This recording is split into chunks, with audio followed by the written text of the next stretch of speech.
Sali bandeko balandi ya canal na biso ya CLTV25 topesi bino mbote na kombo ya Yesu nzamba lola oya batela biso na bino tokutana sina mokolo lako bana batela bino mabota na bino bana na bino basi to mobali na bino nzamba ko ba toujours na ko bomba bino pe ko batela bino lelo tozoloba moke parce que maman baleli fort maman balobi non maman Laetitia pona nini kaka maman oki kote ya te pona nini kaka maman kote mani boso ba tuté to bino mina soke ke pasteur wa lobeno lika na baka za débat ngai ba leka moko moko na boya ki débat po au moins bundi la plateau va passer à bundi au moins on les sommets ils sont pressés et normal et on a boy ba leka 2 3 4 na bi moko sima musu moko et na mpati na ngana za na invité na spécial et j'espère que vous vous avez jamais déçu aza mo pa na biso na za na e donc on peut se mbote bon on est vous découvrir bon dia pasteur. Bon dia maman Laetitia nzamba pambola vraiment comment la susu na moko lelo. Amen parce que bonne santé tonga nzambe. OK santé nzambe aza na contrôle vraiment toza malamu ça les autres qui sont malamu. Ye moko azo kitsambulu na ye en tout cas toza vraiment très bien. Amen parce que nzambe bina pambola nzambe la ko ba pambola musala nzambe efunga mekenda kali boso. Et parce que nous avons le témoin si. Est-ce que moi, si on a droit, il y a côté les mains. Il faut ça le bail. Maman Laetitia, Zamba Pambolao, premièrement, pour la bien sanga lisusu na ya pour participer na émission ya boye. Soki tozongi katikati na maloba na Nzambe. Na Genèse chapitre 2, na verset 20, 21, 22, okomona liloba na Nzambe ezoloba na biso. Nzambe asalaki bango mibale. Asalaki mwasi na mobali. Tango Nzambe asali bango mibale, amonti biso séparation moko te. Abengi kutu ye moko nalo Adam zo benga mwasi na ye oyo aza mukuwa ya mukuwa na ngai nzoto ya nzoto na ngai bongo séparation euti wapi soki Nzambe ye moko asalaki bango mibale. En tout cas maman Laetitia na bosolo nyonso soki tozongi vraiment nga nazomona eloko moko ya mabe te ekoki ko interdire mwasi azanga koteya. Ok, merci parce que vous m'avez pas bon merci na tout pour bakamale malé. Est-ce que parce que le ministère moi si ezali o ekoki kozala. Maman Laetitia, merci beaucoup. Ministère à moi si ndenge maman oti kotuna pe bas téléspectateurs bazolanda biso ministère ya moi si ezali.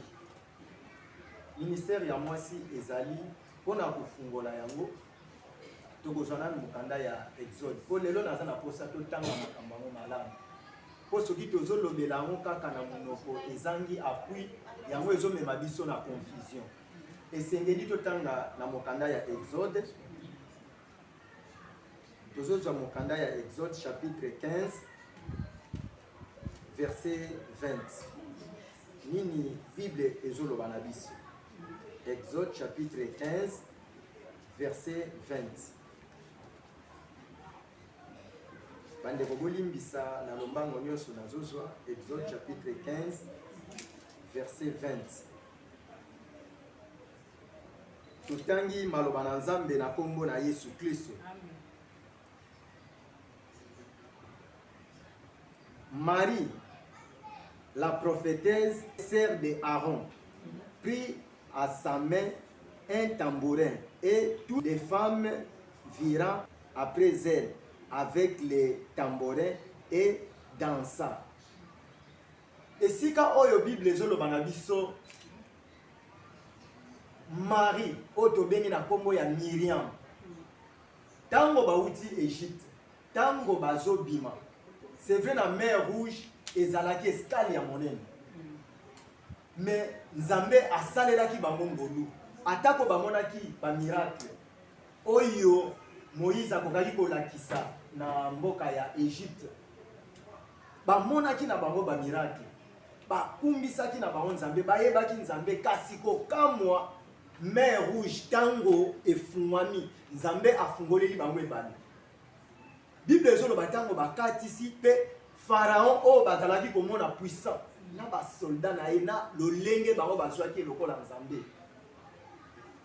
Troupe na ye nyonso eye kozinda na mai tango bango bakatisaki. Bible ezoloba na biso la prophétesse elingi koloba azalaki mosakoli. Tango bazoloba prophétesse contexte oyo ekotisaka confusion mingi na bato. Bato ebele balobaka Marie to Myriam azalaki adorateur. Or Myriam azalaki prophétesse parce que prophétesse eza ministère. Dans l'ancienne alliance otobengi dans l'Ancien Testament, Bible ezoloba na biso ezalaki na 3 ministères oyo ezalaki ko fonctionner. Premier ministère ezalaki ministère prophétique. Yango tozomona Moïse azalaki prophète. Okomona ba Abraham, ba Noé, ba bengaki bango ba prophète. Deuxième ministère ezalaki ministère sacerdotal. Oyo nzambe ye moko a recommandé epai ya Moïse. Zwila ngai Aaron, consacré ye elongo na bana na ye. Po basala na bonganga na ngai ya nzambe na mosala na ngai. Aaron azalaki souverain sacrificateur, azalaki sacerdoce. Pe troisième ministère ezalaki la ministère royal. Oyo bandaki pa ya Saoul. Dans l'Ancien Testament tozalaki na 3 ministères. Kasi eloko ngai natangi na Bible na Exode chapitre 15 verset 20. Bible lobi la prophétesse Myriam azwaki batambore elongo na basi mususu bayaki komona bikamwa onzamba asalaki kokatisa mer rouge akomaki lesembo akumbisaki nzambe. Babengaki ye prophétesse mpona batambore te kasi babengaki ye prophétesse parce que azalaki mosako. Alors ce qui mama otuni ngai est-ce que ministère ya mwasi ezali mais ndeko na biso otochotanga Myriam azaki prophétesse. Tosuki kaka wana te tokoki kozwa pe mokanda ya juge. Na mokanda ya juge na chapitre 4 verset 4 na lombango nyonso ba téléspectateur bolanda biso makambo oyo eza vraiment très utile pour la question oyo. Tozwi mokanda ya juge chapitre 4 verset 4. Tokoki kobanda moke ata na verset 3 pe tozwi na lombango nyonso kobanda ata na verset 3. Juge chapitre 4 verset 3. Bible lobi na biso boye.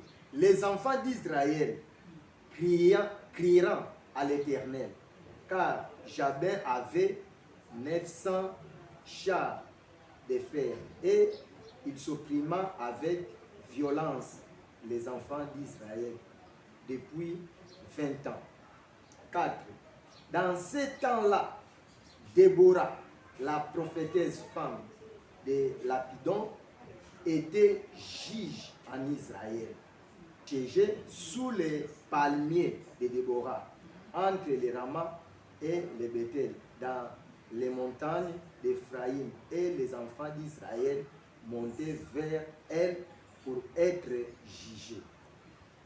Bandeko na ngai na makambo bino bozo oyo esalaka pasi oyo tozosolola awa nayebi ke zala vraiment branché ekosunga yo na ngai. Bible elobi na biso peuple ya Israël bazalaki persécuté, bazalaki na maboko ya banguna na bango. Pe na ntango wana prophète azalaki lisusu te oyo akokaki kotelema, ba juge te bazalaki kokamba peuple ya Israël, mais bango nyonso bazalaki sans force.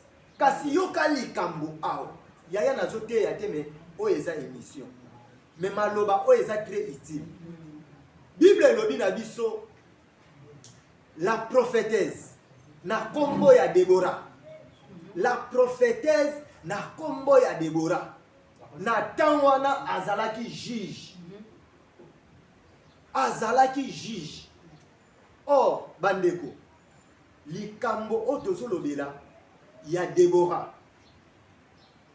Na place oyo nesika totanga Déborah azosala na des fonctions. Bato ebele ba comprenaka eloko te balukaka netike bakanga eloko moko babisa ke Déborah azaki juge. Oui, Déborah azaki ko travailler na des fonctions. Première fonction, Bible lobi azalaki prophétesse, azalaki mosakoli. C'est-à-dire azalaki kozwa makambo ko uta na Nzambe azopesa yango epa ya peuple. Petango ya azalaki koloba wana ezalaki ko pona race te, ezalaki ko pona sexe te, azalaki koloba na basi na mibali comme prophétesse. Deuxièmement, liloba na Nzambe na mokanda ya juge elobi na biso Déborah na tango wana azalaki ko juger Israël. Yaya landanga malamu Israël o Déborah azalaki ko juger ezalaki n'importe peuple te, ezalaki peuple na ye moko Nzambe ba oyo bazalaki mise à part. Nzambe alongoli bango alobi oyo eza peuple na ngai. Déborah azo juger bango. Or justice ezalaki pa ya Nzambe, Nzambe azoko permettre yango na mutu ya mokilité. Nzambe justice a permetaka ngo na mutu ya mokilité. Bible ezoloba na biso ne juger point. Biso toza na droit ya ko juger te. Moko kaka za na nguya ko juger ezali ye moko, le roi des rois, le seigneur des seigneurs. C'est Jésus-Christ de Nazareth. Yango Nzambe akabolaka eloko wana te. Mais Bible lobi na biso akaboli yango na Déborah. Na temps wana Déborah azaki juge. La prophétesse pe azaki juge. Yaya Maman Laetitia euti wapi? Euti wapi? Foto zonga na makambi nyonso na makomi nde eza base. To interpréter biloko pamba te. Mama tozoya toza awa mpona yango. Nazolobela Ancien Testament 3 ministères kaka ezalaki kofonctionner. Et puis na 3 ministères wana, premier ministère prophétique Nzambe akabolaki yango na mutu nyonso. Deuxième ministère ezalaki ministère sacerdotal ya banganga Nzambe.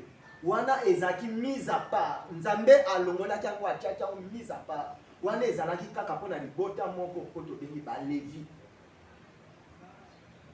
Bango nde bazalaki banganga Nzambe.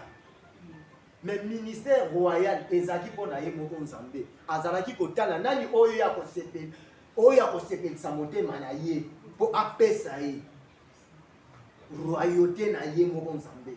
C'est par là tozomona Saoul afandaki na esika wana, mais azalaki volonté ya Nzambe te.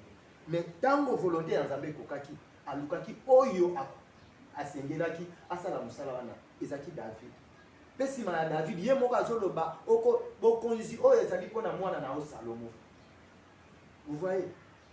Mais ministère prophétique tozomona ba prophète ya mibali, tozomona ba prophète ya basi. Yaya tokoki kokapola yango jamais. Parce que la Bible nous dit tokoki kobakisa eloko te, tokoki kolongola pe eloko te. Nazana na Ancienne Alliance, na Ancien Testament. Troisièmement, il y a peuple ya Israël oyo Déborah azalaki ko juger. Ezalaki peuple lokola peuple nyonso te. Mais troisième point, on a zolobela kaka likambo ya prophétesse na ministère prophétique. Tokozwa yango na 2 Rois chapitre 22. Toza a pona makambo oyo yo ndeko ozolanda ngai zala vraiment branché landa makambo tozoloba parce que eloko oyo ezokotisa confusion na mokili, ezokotisa confusion makasi. 2 Rois chapitre 22 verset 14 tozotanga maloba na Nzambe. Les sacrificateurs Ilkija à Shicam, à Kabor, Shaphan et à Saja. Elle les rend auprès de la prophétesse Hilda, femme de la Shalim, fille de Tikva, fils de Aras, gardien de la vêtement, elle habitait à Jérusalem dans notre quartier de la ville. Bible ezoloba na biso Mama Laetitia. Ndeko oyo azoyokanga alanda contexte oyo bien. Il y a 2 Rois chapitre 22 verset 14. Mama Laetitia. Bible lobi nganga nzambe. Nganga nzambe na libota ya balevi. Ba oyo baza batumbi mbeka bazalaka na kati ya temple na tana biso ba pasteur altiki temple azaki recommandé akende kokutana na prophétesse Hilda na tina nini po aloba na bango makambo oyo nzambe alobi na ye. Nganga nzambe ase déplacé akei koluka Hilda la prophétesse pe apesi ye oyo ezalaki ainsi dit l'Éternel. Apesi ye sango alobeli ye me bango nyonso bazalaki ya kofana. Yaya nalingaki nasote eloko oyo me nazongi mpo nzambe aza malamu. Debora ntango azokojuge Israel, Bible elobi na nzete ya palme azalaki ya kofanda. Yaya signe ya kofanda Mama Laetitia. Est-ce que vous bien? Oh Yesu. Signe ya kofanda. Ezali humilité, eza signe ya autorité. Yesu akosambisa mokili akotelema teke aza kotelema azokosambisa ba. Premièrement na trône na ye azalaka ndenge nini? Bien assis. Mokili oyo eza ya ye bato baza ye nyonso eza ya ye. Fo azala na position ni kwa sambisa biso ya kofanda. Yaya ezala na vie humaine oyo tozomona.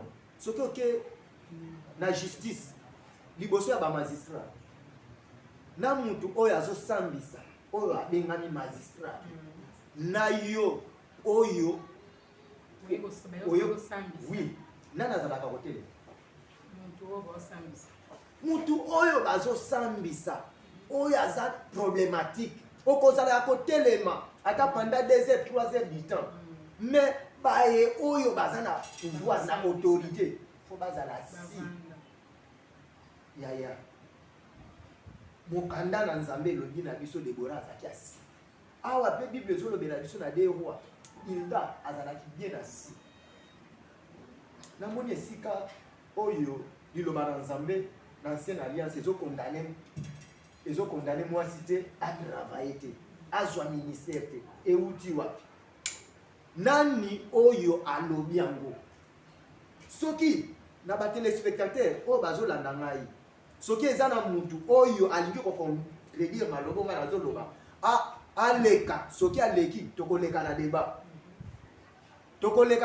na ngai tokoleka na ba téléspectateurs soki pe oza musika olingi kobenga ngai numéro na ngai ezali ozozwa numéro na ngai benga ngai parce que lelo tozofungola linyoko pe tozolongola musisa pona Yesu Kristo. Tokoki kotambola na désordre te, tokoki kotambola na hypocrisie te, tokoki kotambola na oyo ezali kosepelisa nzambe te.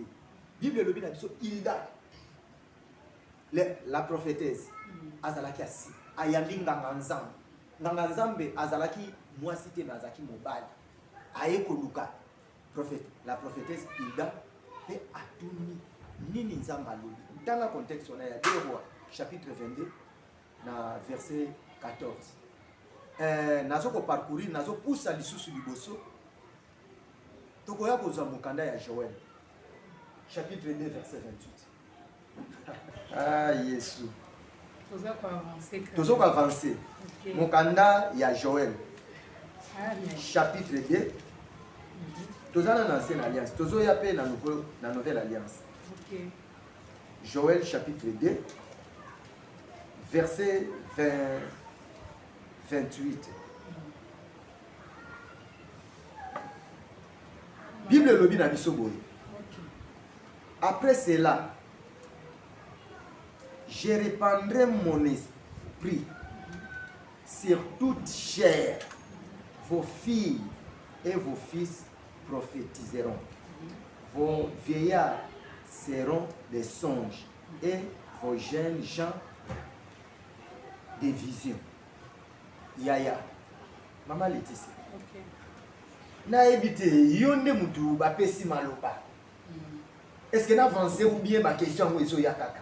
Avancer la botte. Merci maman. Oh ba télé la base. Oyo eza maloba na Nzambe. Joël chapitre 2 verset 28. Bible lobi na mikolo mikoya na temps ya suka nakosopa nakopesa molimo nakokabola kati na mosuni nyonso. Alobi lisusu bana na bino ya basi pe ya mibali bakosakola, bampaka na bino bakolota bandoto. Eza maloba na Nzambe yaya. Ngai na ancienne alliance to na nouveau na ancienne alliance ou bien na nouvelle alliance na ancien testament, ancienne alliance to na ancien testament. Natikali komona na ngai te natangaka Biblia. Yango oyo soki eza na ndeko azoyoka ngai ya contribuer ngai. Natikali komona na ngai place bazo condamner mwasi te. Soki tozongi na jardin d'Eden ndenge Bible ezolobaki shite yaki na nzela ya mwasi. Yango peut-être bato baluki ba condamner mwasi. Mais soki oh Yesu, soki shite yaki pona mwasi lisumu kufa ekotaki pona mwasi. Siko vi eyaki na nzela na. Tozonga na makomi ya ya. Tozonga na Genèse. Maman Tébora tout dans la Suisse. Moyo kama kambo ngwa. Tozonga na Genèse. Tozonga na Genèse chapitre 3. Okay.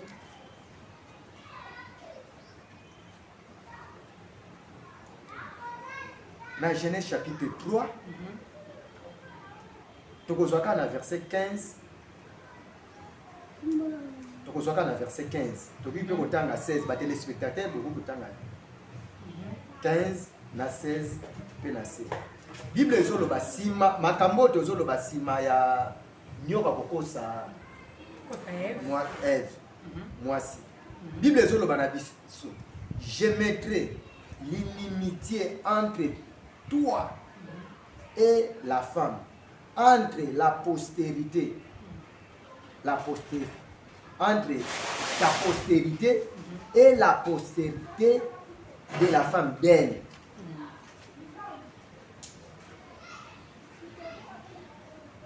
La postérité d'elle. Celle-ci t'écrasera la tête et tu lui blessera les talons. Yoka maloba na Nzambe. Koma bato ebele bazo condamner mwasi pona problème oyo. Parce que lisumu mabe kufa ekotaki na nzela mwasi. Yango bato balingi ba condamner mwasi. Mais Bible elobi ni na postérité ou bien na kenemitié o Nzambe akotisaki alobi ni. Alobi mwasi lokola yo kotie na cheke nemitié mais kati na postérité oyo ekouta na mwasi nde koniata eko écraser ko boma ko mowe mutu ya yo serpent. Yaya mwasi biso na ndinga na biso konga na za mukongo biso to benga neti biso ba kongo to benga mwasi sekele sekele. Ezana nyama mo babenga ba sekele me bato ebele bayeba ete babenga ye na lingala niao niao biso na Kikongo soki oke na kombo na ya Kikongo ya niao babenga ye sekele lingi koloba mbumba sekele moko boye mbumba na place na mbumba mwasi aza mbumba aza sekele o bato ebele balingaka ba condamner. Maman Laetitia lisumu ekotaki oui na nzela mwasi. Mais liloba na Nzambe ezoloba na biso na postérité oyo kouta na mwasi na mobali te. Christ abotamaki na mobali te. Christ auti na mobali moko te na mokili oyo. Auti na Adam te. Christ auti epa na ye moko aye na mwasi nde ye nde aye koekrase mutu ya serpent ayaki na nzela mobali te bo yo mobali pouvoir wana ya kokondani mwasi euti wapi soki ye moko mokolo na nyonso alobi je répandrai mon esprit dans toute chair nakopanza molimo na ngai likolo ya musuni nyonso ya mutu nyonso alobi bana mibali na ya basi bakosakola akaboli te siko eloko yango ezouta wapi euti wapi question oyo condamnation euti wapi parce que na Ancien Testament tozomona ngo basi bazotravaille basali kutu na nzambe oyo tozobenga basacerdoce ndenge tozotanga na des rois bango moko batiki temple bakeluka la prophétesse Hilda atelemi na bango azoloba na bango a communiquer oyo ezaki nsibi l'éternel yo koboya mwasi asala mpona epuis nzambe apesi ye autorité ya kobenga majuge Debora afanda mibali na basi bazoya bazaki sans force azo recommandé soki otangi mokanda ya Debora 4 wana otanga ona se mibali balobi na guerre wana yo zotinda biso soki yo kokende na biso tokei soki yo kokende te tokokende te mibali balobi fo mwasi azala liboso ya namoni condamnation te alors pona kokende mwa lombango mama Laetitia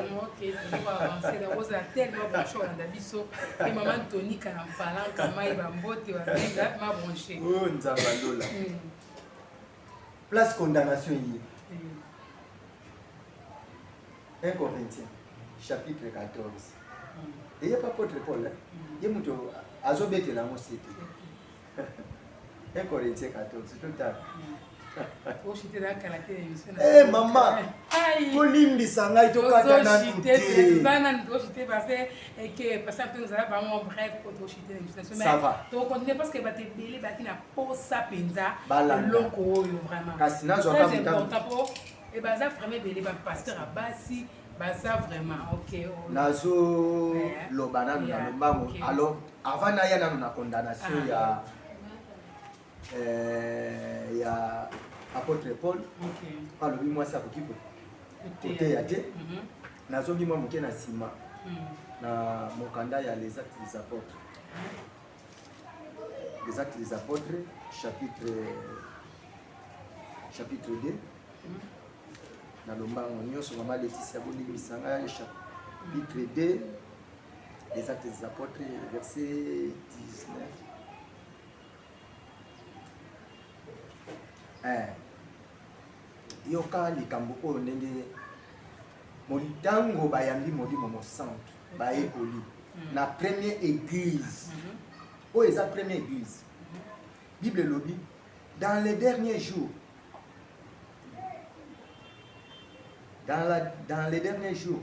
de Dieu je répandrai mon esprit sur toute chair vos fils et vos filles prophétiseront. Vos jeunes gens auront des visions et vos vieillards auront des songes. 18. Oui, sur mes serviteurs et servantes, dans ces jours-là, je répandrai mon esprit. Bandeko, tant eza muke po télévision eza ngonga. Liloba na nzambe kati na oyo esika elobi na biso na première église maloba oyo apôtre Pierre mutu azoteya yango na mokolo ya Pentecôte alobi elobama na mikolo ya suka nzambe akosopa molimo na ye ndenge tototanga ngo na Joël bana mibali na bana basi bakosakola baserviteur mpe baservante na mokolo wana bakosala misala na nzambe bakosakola Bible ezo wana autre zo lobela eza nouvelle alliance. Première église ya Christ. Tous mon esika bazo condamner moi cité. Alors ce que yé na mokanda ya 1 Corinthiens chapitre 14 na verset 32 nde apôtre Paul azobete la cité. Mais photo zonga na malamu. Ngana lingaki totanga eloko oyo kasi bozo pesa biso mama Laetitia. Botuninga eloko mutuya mais ozo pesa ngai temps ya moké. Zoata le bon parce que maman Déborah na ça tellement branché au langa ba santo. Oui. Pour abi vraiment ça sima bango. Merci. Na maman Tony kala parlant. Merci. Makambo nzambe epesa kesengo. Alors, photo lobela makambo nzambe na ndenge sengeli. 1 Corinthiens chapitre 14. Tokotanga 1 Corinthiens 14 na 15. Tokozwaka moi ba verset mi balé toko comparer tokosala ka moi comparaison ya moké. 1 Corinthiens chapitre 14 verset 32. L'esprit des prophètes sont soumis aux prophètes, car Dieu n'est pas un Dieu de désordre, mais un Dieu de paix, comme dans toutes les églises des saints. Que les femmes se taisent, dans les assemblées, car il ne leur pas permis de y parler, mais qu'elles soient soumises selon que dit aussi la loi. Ici, quand on a l'ingaki yangoana. Apôtre Paul azobeta c'était na église ya Corinthe. Awa azolobela na assemblée l'église. Alobi ke basi bakoki kolobate na kati na assemblée. Il faut pas se taire. Bakoki baza permité. Tozo ya mama malem. Tango azoloba wana liloba wana basi esengeli bateze. Soki baza na problème to na motuna bakele kotuna mibali na bango wapi na ndako. Mais na suka azoloba makambo ona lobi eza selon la loi. Na verset 34. Que les femmes se taisent dans les assemblées, car il ne leur pas permis de y parler, mais qu'elles soient soumises selon que dit aussi la loi. Selon Mobeko, ti azoko pekisa bango azoko telemela bango selon nini Mobeko. Siko tozoya kaka na ye moko apôtre Paul, dans verset 15, dans chapitre 15, verset 56. Yoka ye moko apôtre Paul, oyo atelemeli basi kuna alobi ke bakoki ko te ya te, bakoki ko loba te na assemblée. 56. Les bouillons de la mort, c'est le péché. Et la puissance du péché, c'est la loi. Kuna zo condamné basi, selon quoi? Selon la loi. Mais awa lobi nini na chapitre 15 verset 56. Ba téléspectateurs bola na mala. Selon 56. Azo lobani. Nguya ya kufa eza lisumu. Nguya ya lisumu eza nini? Eza Mobeko. Siko ye alinya tombola Mobeko ezomema biso na condamnation na kufa na lisumu pona basi ba travailler te. Est-ce que ye apôtre Paul Mama Laetitia makambo oyo eza makambo minene mutunga kaka na moni azolobela ngo eza apôtre Paul. Mais pour nous condamner selon la loi, otoyo loi ezolebisa biso ke nguya ya kufa eza lisumu. Nguya ya lisumu eza ni loi nana komi apôtre Paul. Nazo ya malema. Nazo ya koshite na ngai. Pona limina si sa réponse yo. Mais ba téléspectateur bala na ngala. toke na mokanda ya Galate.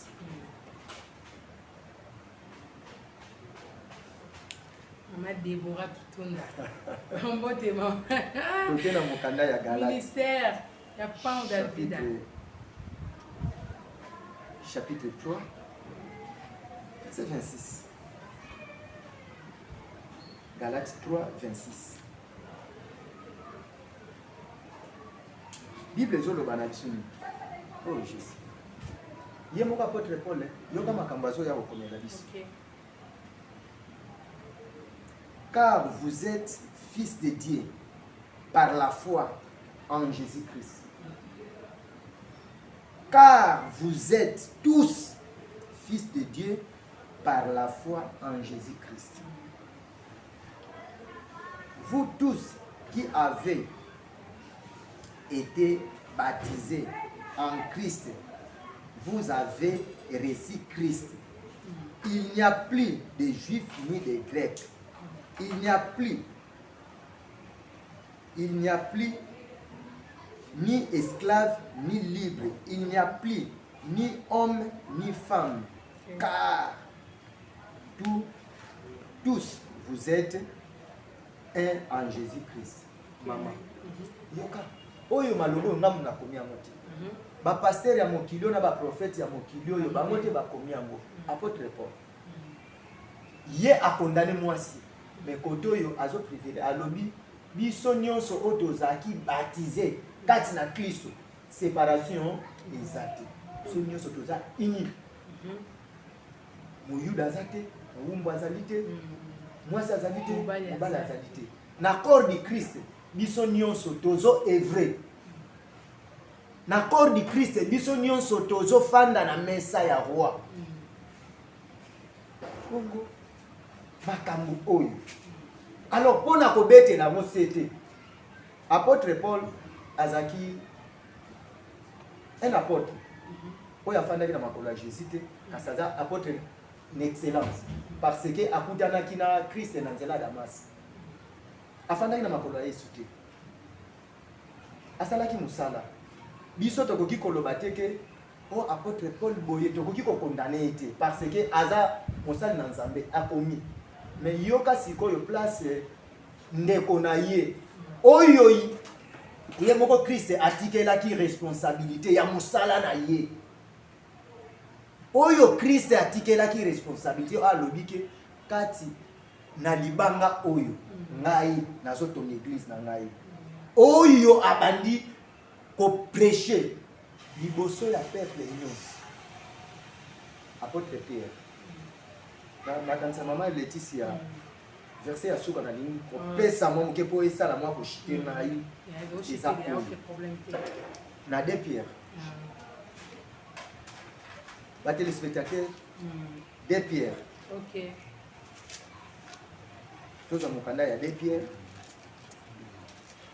chapitre 3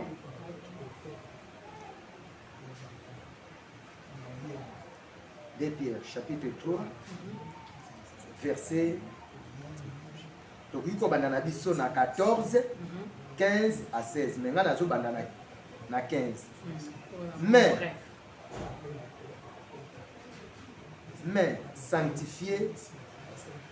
sanctifiez dans vos cœurs Christ le Seigneur.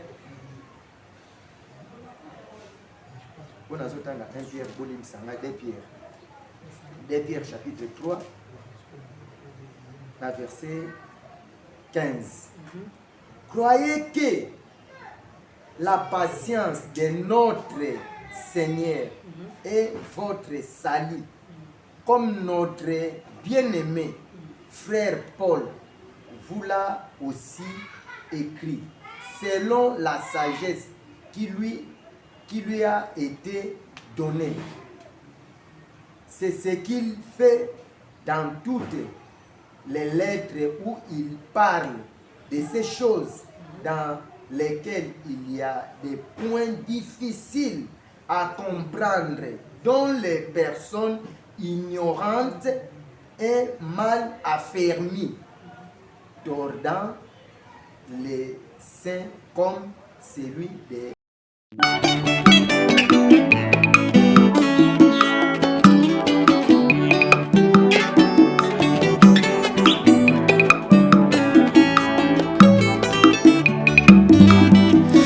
miso na ngai moni oyo nalemona te, matoi na ngai yoki oyo naneyoka te, motema na ngai ekoki te lelo etatoli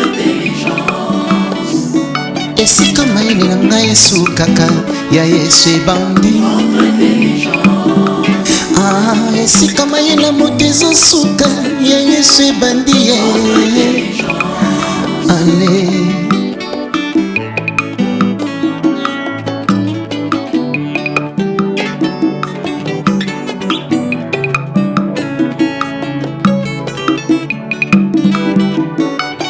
batindaki ye na Ninive yakei na Tarsise likolo kombo ya mokano na Nzambe mbonge mpela eyaki sukasuka babwakaki ye na mai.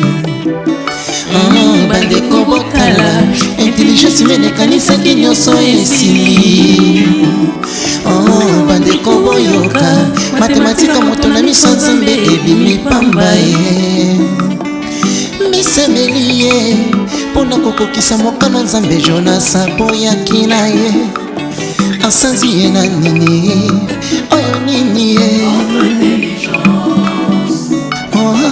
Asanzi ye na Ninive parole accomplie.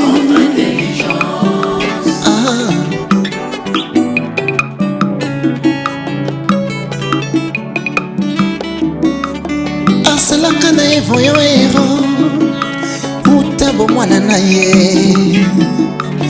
Abanga na ye bitumba te, abanga mbeli te, abanga masasi te.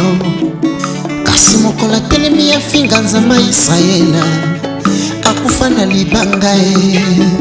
Kasi mokola telemi ya chola Nzambe Israela akufa lokola ndeke ma Goliath oyo eza nini ye. Biso totatoli eza nini ye baninga na nga.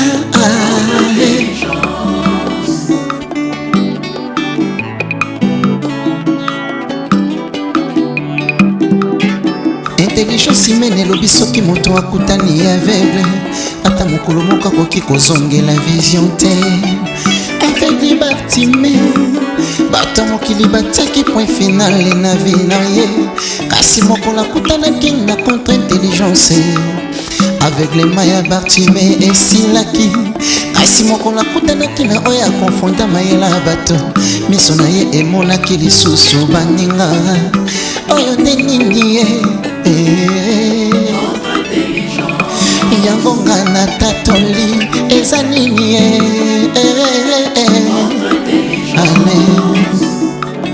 Bakondanasio ya bato mayela bato epai ya Nzambe eza eloko te.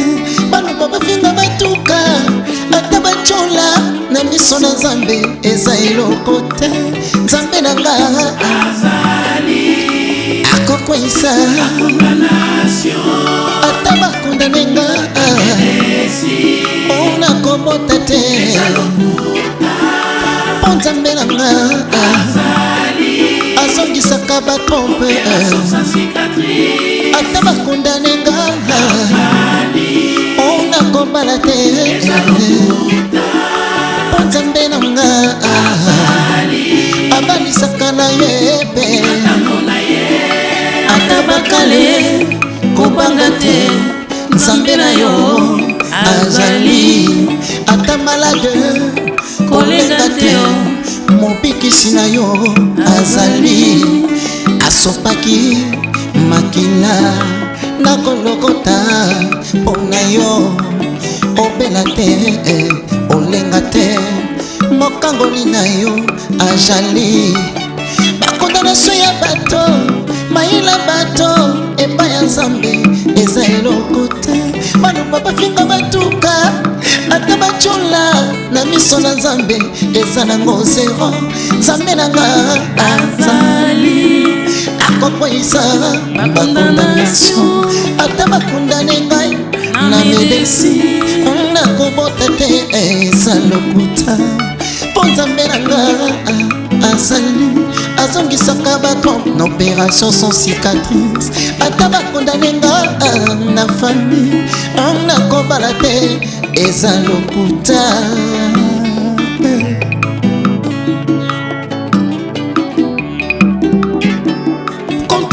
intelligence ye kotombola bayeba mikitisa contre intelligence ye kokitisa bayeba mitombola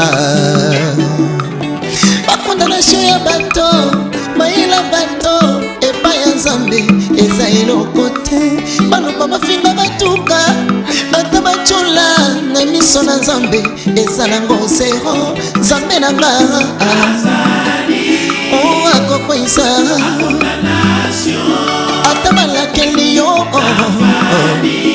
oyo kobonga te apo nzambe na yo